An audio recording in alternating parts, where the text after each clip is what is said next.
From Washington, D.C., this is the Beyond the Dumbbells Show, your source of information and inspiration for living an audacious life. Hear interviews and social banter with special guests on Fitspiration and news from around the globe. Here are your hosts, fitness and lifestyle experts, Brian and Jenny Sweeney. Hello. Wow. That was awesome. That was better than last time. That was very good. How you doing? I'm good. How are you? I'm doing fantastic. Good. We were talking, and I wanted to go back to talking about health. There's been enough events in our lives that I could tell stories all day about taking care of your health, but this is all I talk about, and I sound like a broken record. So I'm not going to do it. I'm going to spare you guys. But from those conversations, from the things that were happening to people we care about this week, looking at the picture with the way the kids are interacting with the parent and the parents are interacting with each other, and it's starting to shed light on, it's an issue that nobody talks about when we're talking about, I don't want to use the word decency, how two people can lift each other up or tear each other down. And based on that model, two people in a relationship, if there's kids, the kids see the parents tearing each other up or lifting each other up and tearing each other down. Right. But when it's more tear down, it becomes problematic because you're creating dysfunctional people, little people, because they're watching mom and dad, trash each other. Of course. When is it a good time when you start sharing things outside of your immediate relationship with other people, whether it's immediate family, extended family, very close friends, best friends?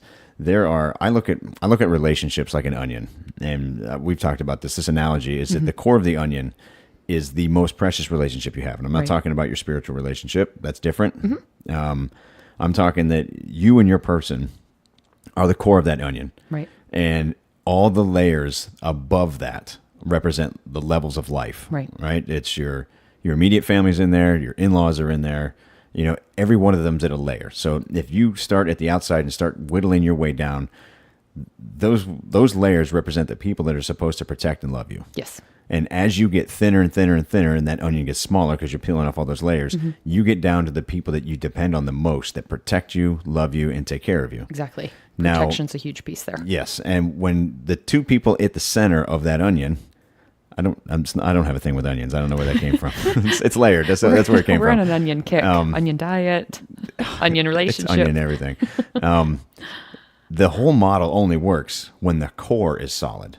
Right. So if you've got somebody in the middle of your onion and they're not a team player, and team player is they respect you. Everyone says they love you when you get married. Duh. There's nothing radical about the day you get married. We're so happy for you. The hard work comes in. It's not about love 20 years later. Of course you're going to love somebody. I mean, even arranged marriages, I think you can end up loving somebody after a lifetime together. Oh, yeah. And respect doesn't mean anything if the person given the respect doesn't have any quality. All right, so they're a bad person.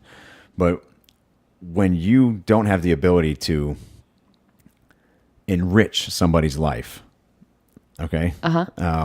So the two people are together. If one of them is tearing down or not enriching or not supporting, great, you love them. Do you still like them? Right. So all these things and all these behaviors. And if you're Christian faith, you understand God's position on the Bible or on the marriage, and you understand that those interactions and what the male responsibility is and the female responsibility is. There's defined roles that are basically very loose guidelines at the beginning because later things change. Tolerances. Exceptions. I was going to say tolerances. So tolerance is huge because if you think you're kind of in a relationship with the same person after 20 years, not even close. Right. A decade later, it's a different person. Yeah. I think the 7-year itch is based on in 7 years, you turn into an a-hole.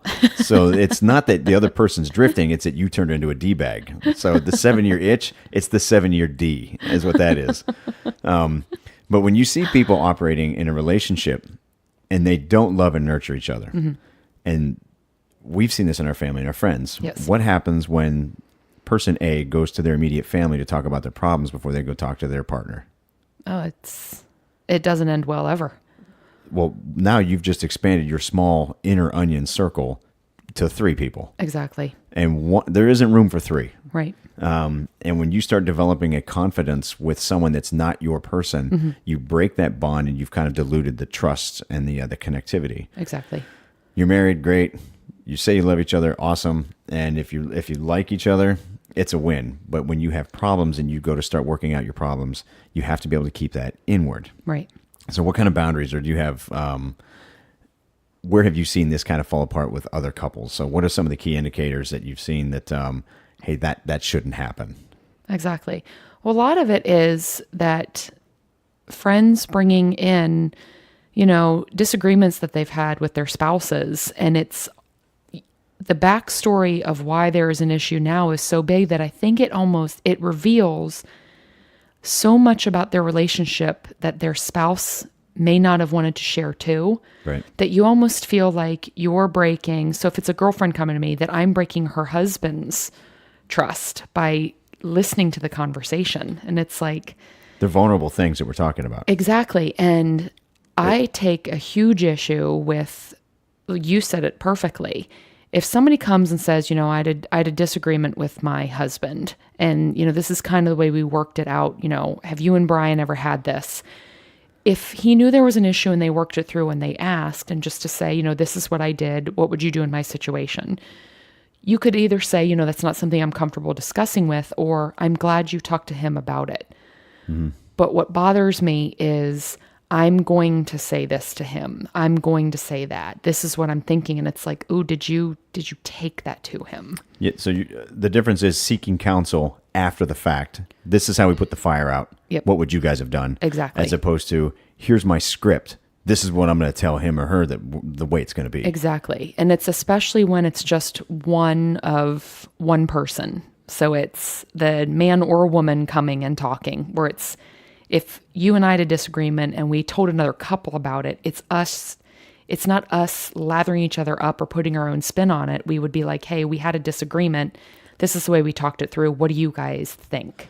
Having counsel in that regard is wise. Definitely. And actually, in the way our upbringing was and our faith is that you're supposed to seek the counsel of wise and godly people. Exactly. That's a win. Mm-hmm. But if you're just airing out your relationship drama, mm-hmm. you weaken your position. We did a show, I don't remember if it was the last one or the one before, where we talked about honor and integrity. Mm-hmm. Honor in your marriage it's a righteous thing. Yes. So we'll go through, I guess, some scenarios, and then we'll kind of wrap it or come back full circle with this thing and where I was going with it. Mm-hmm. When you get married, as soon as you start diluting, we had friends that always used to throw the word divorce out there. Yeah. Okay. I mean, it was a threatening word. Just like, you keep it up and we're going to get divorced. And they weren't joking. Right. All right. So the more that came out, the more callous the other person gets. You take that core, those two people that became one, and you actually start drawing a line between the two of them. Right. It's a very divisible, clear line of control. Usually when you see this kind of thing, one or the other is working in a power or position of authority. What you're supposed to do is that you're equals in the relationship. Correct. It's meant to enrich each other. Correct. Okay, so the biggest problem most people have is that they're selfish AF. Mm-hmm. It's, what are you doing I got married so that I'd never have to make dinners again. Exactly. We've all got that twisted. That may be true for you. I love it when you cook, but that's a benefit, but it's not an expectation. Of course. And it starts small. It starts with things that you shouldn't be saying to other people. Oh, my wife's such an a-hole. I can't believe that biatch. What Yes. she said to me today. For a guy to say that to another guy, you're diluting your relationship with your spouse. Yes. You can't do it. It's unacceptable. I've heard it. I've entertained it. I've never been like, yeah, and she deserves it. I've never engaged in a conversation with another guy about his spouse like that. It's always put me on my heels. Oh, yeah. I don't have conversations with females about their relationships regardless. No. That's an out of bounds. No, that's a completely, there's no exception there. You think I can share my why? Yeah. Okay. Absolutely. So I was married to a knucklehead that created an emotional relationship with somebody else because she was salty about our relationship. Mm-hmm. And once you start opening that door, venting to a same sex is one thing. Venting to the opposite sex about your person is going to get you just in emotional trouble.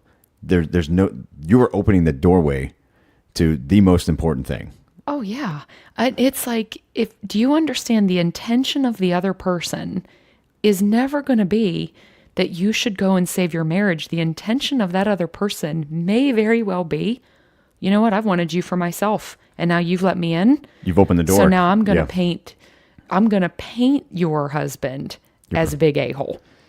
Dude. So yeah, that's problematic, and that's a major key because guys and girls think we can be friends. You can't. All right. Because you're predispositioned to bond with people. Absolutely. And if you empathize and sympathize with someone, it's the fast track to bonding with people. Yes. So you can't share out the emotional stuff. If you stubbed your foot or tripped on a run, tell the opposite sex. Who cares? Oh, totally. There's nothing emotional about No. that. Did you see my PR today? Oh my gosh, you're so hot. That's not the way that stuff breaks down. So I've never seen anyone deadlift like you. One, don't tear your person down behind their back. Mm-hmm. And it doesn't matter how small. I mean, even rolling your eyes. It starts with rolling your eyes. Oh, yes. So Every time. you get off the phone with your person, you hang up, you roll your eyes, you sigh, you make a snicker, and you're like, oh, I'm telling you. That starts the process. Yep. The next piece is that you get more vocal and you use more words. Mm-hmm. And now all of a sudden you're building an intolerance for that person because what you say is what your mind will believe. Yep. So yeah, and I was going to say, and unfortunately, no, not at all. Unfortunately, there are more haters out there to lather you up and be like, yeah, you tell him. That's right. Oh, yeah, what a jerk. Versus somebody saying, are you sure you're not overreacting just a bit? That's the seeking wise counsel piece. Mm-hmm. Wise being the keyword. Let's say for some reason you do need to go talk to someone about something significant in your relationship. If it's not someone of godly principle or someone that you know is going to know the boundaries. Oh, yeah. That person is meant to hear you and let you brainstorm out a solution. Yes. That's what a friend does. Yes. Unless there's the threat of physical harm. Of course. That's different. That's completely different. We're talking about if someone comes up and like, I just don't know how to deal with he never puts his laundry away. He never makes his side of the bed. Those things. Hey, if you're the person, if listening, if you're the person, you're the confidant for your friend that keeps saying these things, what you're supposed to say is maybe you should find a nice setting to talk to him about it. Yes. Maybe have you guys talked about it? Oh, I can't talk about it. He's too busy. He's too busy and he's always stressed out and he's always working. And this is my place and I know this is just the way it's going to be. Mm-hmm. Okay, well, that's lame.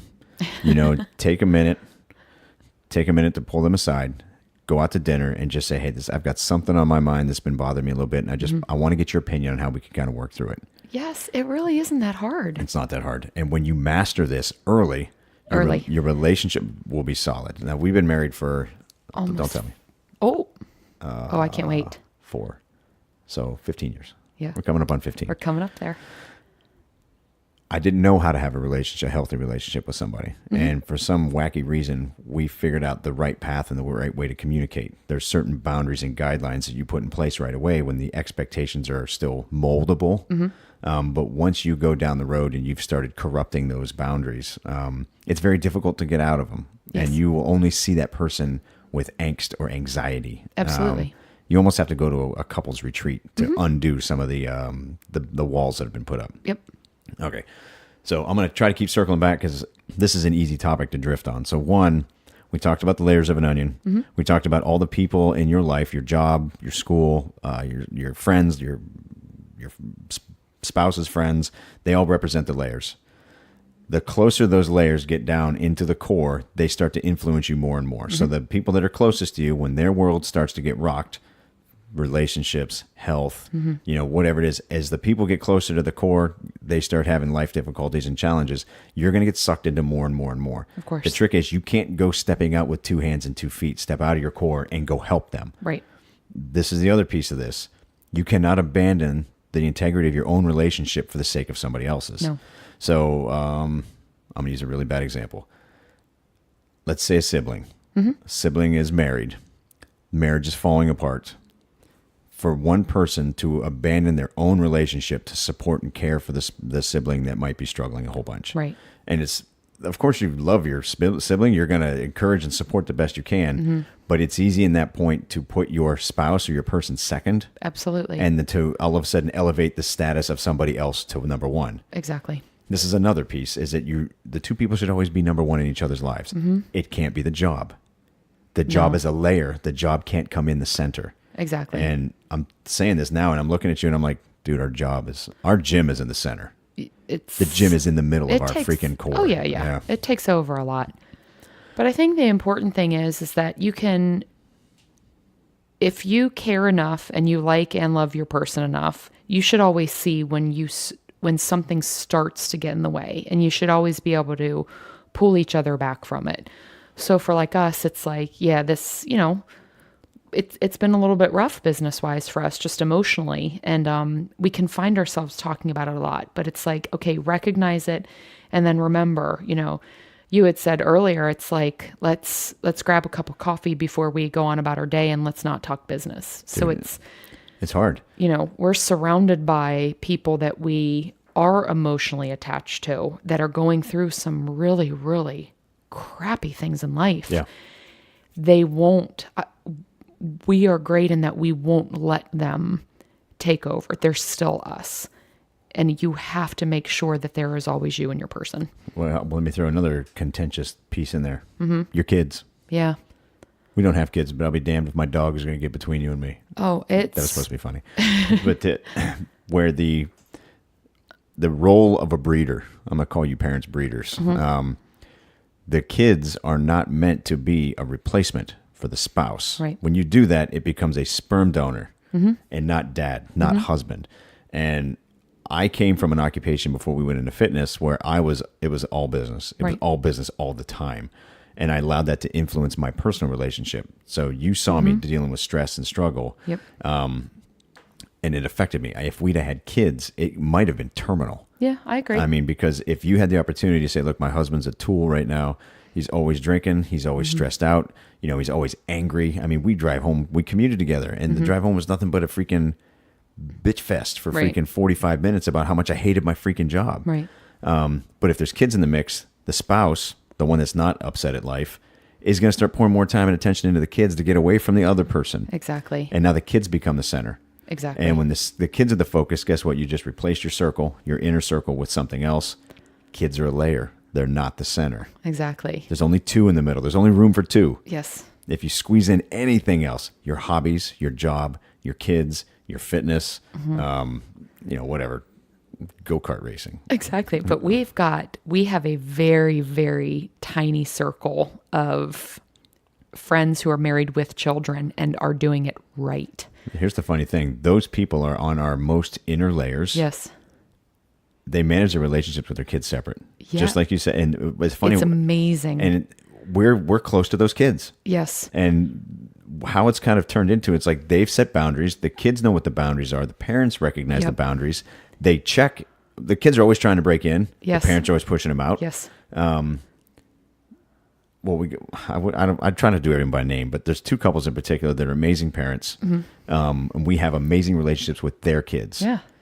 If you know me and I don't have a good relationship with your kid, it's probably because they're a-holes and you didn't create boundaries.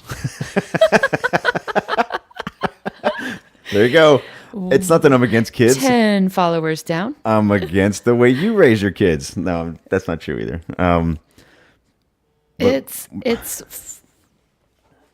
For us, I think that it's not so much, I'm going to speak for both of us. It is not so much that we don't like your children. It's that we have been around families who let their children in on conversations and decisions that a child is not mature enough to handle. And the kids that we are very close with are the parents who have said since they were little, and we've been a part of their lives, this is an adult conversation. Go find something to do. Leave the room. No, you're not going to this place with us. You're not having dinner with us. This is an adult night. Boundaries, man. It's the parents who are setting the boundaries. And then the cool part is I don't always think that we as adults have to have adult conversations, but it's just alone time. It's just that time. But then the coolest thing is by establishing, you and your spouse have a relationship and you want a close friendship with two other adults. And then every once in a while, your kids are a part of it. Just to be clear, we're not talking swingers. Ooh, gosh, okay, no. I just want to make sure. Somebody out there's like, wait. Ooh. No. No white stones on my front porch. Let's go on record. Ew. That's my official stance on that. Somebody's going to be like, oh, I see. And without judgment in my heart, you people need to stop this nonsense. Swang. But it's like if you're hanging. So if we were on somebody's deck and it was, us and our friends who we're not swingers with. And, their kids came out and it was like, hey, what are you guys talking about? It's like, hey, jump in. How was your day? What's going on? You can still learn some stuff from kids, but just set those boundaries. Don't let them into they shouldn't be the same layer in the onion. No. They're kids. They're a layer. They're not the center. Yes. The middle of an onion is like a knot, Yes. right? What do you call that? It's not the pit. It's the Is it center. the eye or something? Is that the piece that ends up in the martinis? It's a piece that ends up in your martinis. I'm going to call it the eye of the onion. Okay. The onion's eye. I think I made that up. I like it. And all right, so let's go ahead and recap real quick. You and your significant other are an indivisible pair. All right, so you come with a boundary and you have to set that chain around the two of you so that you are protected from all sides all the time. If you take any of your inner circle business outside of the circle, you're inviting somebody else and their opinion into your world. And this isn't the same as seeking counsel. If you guys have a struggle and you go somewhere together for counsel, that's ideal. That's the best because you two are going to have the same terms. You can both voice your concerns in your own way. And you might even be able to overcome a perception issue. Most problems are perception issues. Yes. Well, it's perception issues or it's selfish issues. When you look at your layer, you're going to have these people in your life that are the most important to you, working your way out to just kind of like B-level, C-level friends. As you get closer to the circle, the closer the influence and the more you hang out with somebody, the more they influence your decisions and they kind of guide your path, the more it's going to hurt when they have problems. Of course. Okay, so your immediate family, your very closest friends, everyone that matters. When you are engaging in conversation, you want to keep it to the same sex. If you do need counsel somewhere else, Yes. It's stupid dangerous. I'm telling you from someone that's lived it. Don't confide your personal stuff. It doesn't matter how long you've been friends. No. It doesn't matter if you've been friends before you got married or before you committed to that relationship. It is an off limits thing when you get married. Yes. It's done. You need to talk to the opposite sex, go talk to a priest. Exactly. Go find somebody else. Yes. Your kids should not be in the inner circle with you. Your kids are a layer, they're not the center. Now, the other things that are just kind of if you can develop a common vocabulary, and this is something that we established very quickly, and we've been able to stick to it. Certain words are always out of bounds. Yep. Okay? We stay away from words that are, what's the word? Generalized. Don't say always. Don't say never. Those words light me up because they make it sound like there's no options. There's no way out. I know. Once you've been flagged or categorized with an always or never, it's very difficult to break that mold because now that's what the other person is saying they believe about you. Yep. You never do this. That's hurtful. Don't use that word. Okay. Start every conversation with, I love you and I have something that I need to share and I don't know how to do it because it's making me uncomfortable. I'm a little bit, what's the word? So if we ever had issues like, hey, this is weighing on my heart and I need to be able to vocalize this. Please don't watch my face because if I make a funny face while I'm doing it, I don't want that to play into what I'm saying. Vocabulary and tonality play into everything you do and say. And a facial expression at the wrong time when you're trying to share a pain point can ruin it. Definitely. It's a time to be vulnerable. And raw. Yeah. We do check-ins, so every once in a while we'll pop our heads up out of the sand and we're just like, hey, are we still cool? You've got to run down through a checklist of, is there anything that I've been doing right or anything I've been doing wrong? I was like, I'm never that's doing anything horrible. right. Anything I'm doing wrong? Are we spending enough time together? Is there anything I'm doing around the house where I've dropped my end of the ball and you're picking up my slack? Those kind of common conversations, even if there is something, now you brought it up and you can fix it. Yes. The trick is to not let things get redlined. Exactly. Don't fester. Don't let them fester. Who do we know that kept score? A lot of people. So how's this for bagged up? We know someone that kept a written journal of the other person's wrongs, and it was years later they dropped it. Yeah. And then we know somebody else. Listen to this. I'm airing all everyone's garbage. This is what I said not to do. Exactly. They kept a note in their phone in case they forgot why they were ticked off, so that they stayed ticked off. Exactly. Because in case you forgot. In case you forgot. That is one of the funniest, but that person, You can't win. That person also laughed through that entire conversation, and I guarantee you has shared it with multiple people. It was still on the phone. They think it's really funny. Oh my God, it made my butt pucker. So have a common dialogue. Check in often. Protect yourselves. You have to do things like date nights. It seems like that's pretty common now. People are pretty...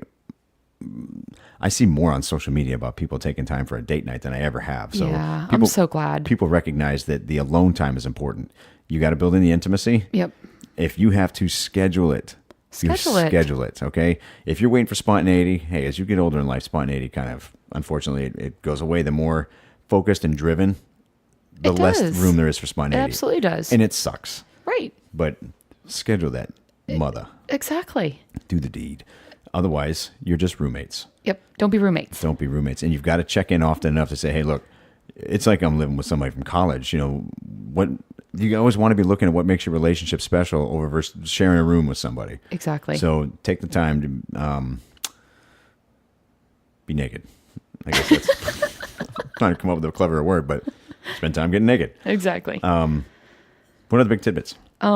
It's just don't air out laundry that if your person wasn't sitting there with you, you wouldn't say. So just be very mindful that if you are sharing information with your closest layer, not your spouse, but the next layer out, it is more than likely that you have taken years to develop a friendship and you trust them enough that you know it wouldn't go anywhere. Still be mindful because it's just hurtful to kind of talk about your person behind their back in an ugly way that you've never addressed with them. But by all means, do not go on a group chat, a group text, a group phone call, anything like that where you are trashing the person that you say you love, because the amount of hurt that will come from it, I imagine, is pretty rotten. I don't know, thank God, because we don't do it.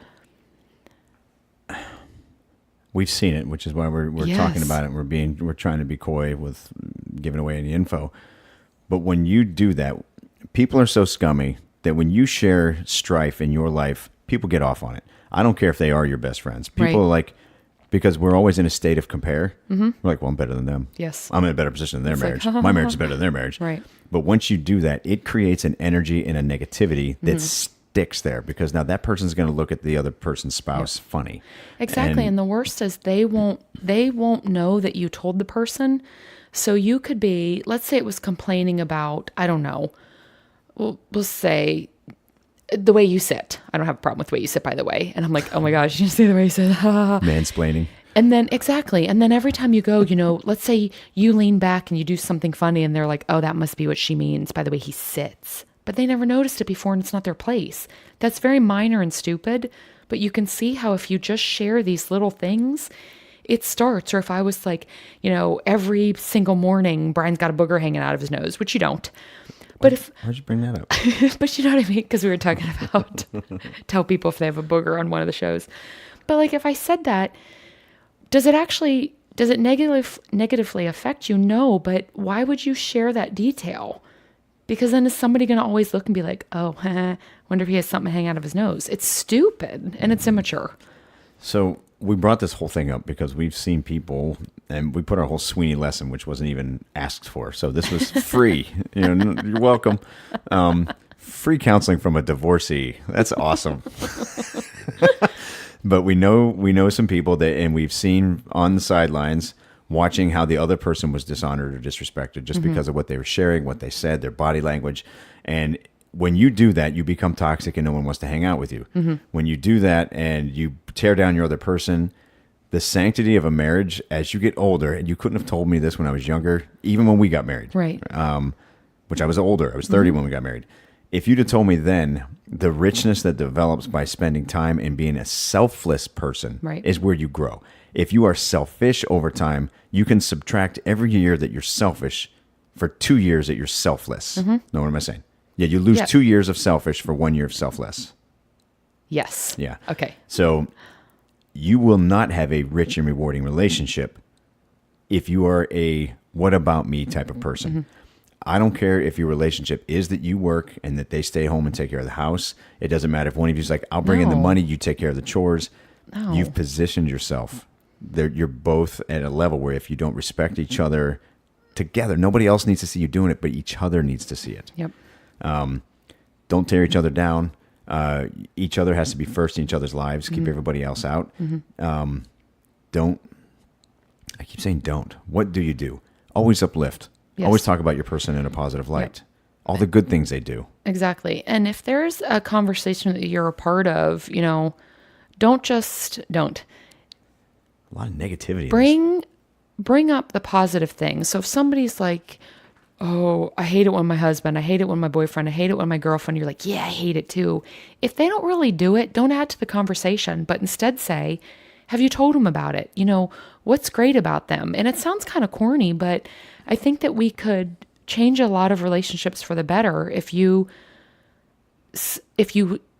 interjected some positivity into the conversations that do happen. You don't have to be a negative Nelly and invent things. Like if somebody says to me, oh man, don't you hate it if, Brian says this all the time? I'm like, well, he doesn't.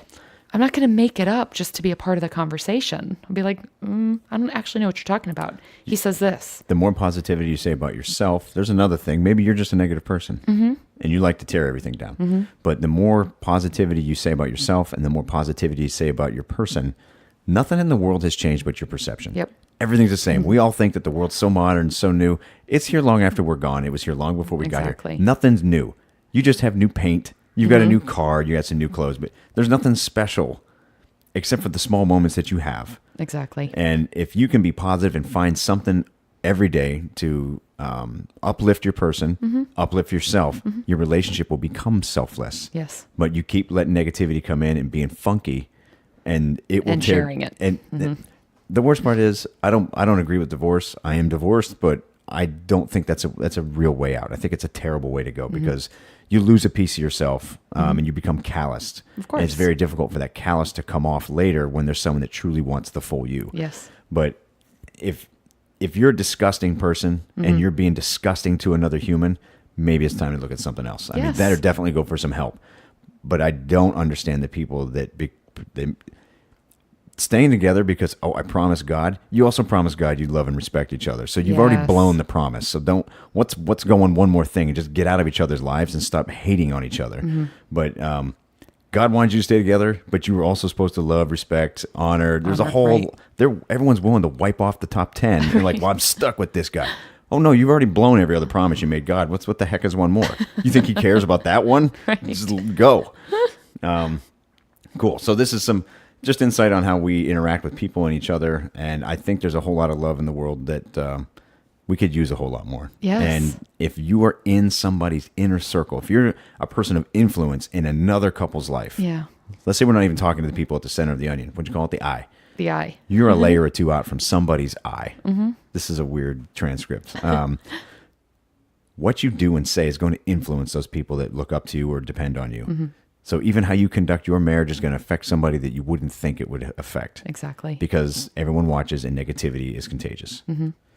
So hopefully you can apply some of this, and it can start right now. It can start with just, there's another one, hold hands. Yeah. Hold hands. It feels weird if I don't hold your hand. People don't hold hands anymore. I see couples that they don't kiss goodbye. They don't say I love you when you guys leave, and they don't hold hands. Us. Keep it. It should be kid-like. It should be that kind of just really innocent type of affection you have for each other. Yeah, it was funny. I have a quick story about holding hands. So you and I were shopping one day, and one of my old coworkers, the next day I was in a staff meeting, and she said to everybody, she said, "Oh my gosh, you should have seen Jen and her boyfriend holding hands." And I started hysterically laughing, and everybody's like, "What are you talking about, her boyfriend?" And she was like, "Oh my gosh," she said, "I forgot you were married." And I said, at that time, we were probably married 10 years. And she said, "I forgot that you were married to him because you guys were out in public holding hands." And she said, married couples don't do that. That's terrible. Yeah. It's got to be different. Hold hands. The relationship's got to be different than everybody else. Hand. It's fun. I have rough, coarse hands. That's okay. Okay. All right, sweet. Any other last minute pearls of wisdom? No, just eyes of onion of wisdom. Exactly. No, just be mindful of what you're saying to who you're saying it to. Your words can cut, or they can flourish. Exactly. Sweet. All right, y'all. All right, peace out. Later. All right, be true. Thanks for listening to the Beyond the Dumbbells show. We know you have thousands of options for content and entertainment. We appreciate you spending time with us. If you enjoyed our show, please share our web address, www.beyondthedumbbells.com, and maybe drop us a review. Until next time, live beyond.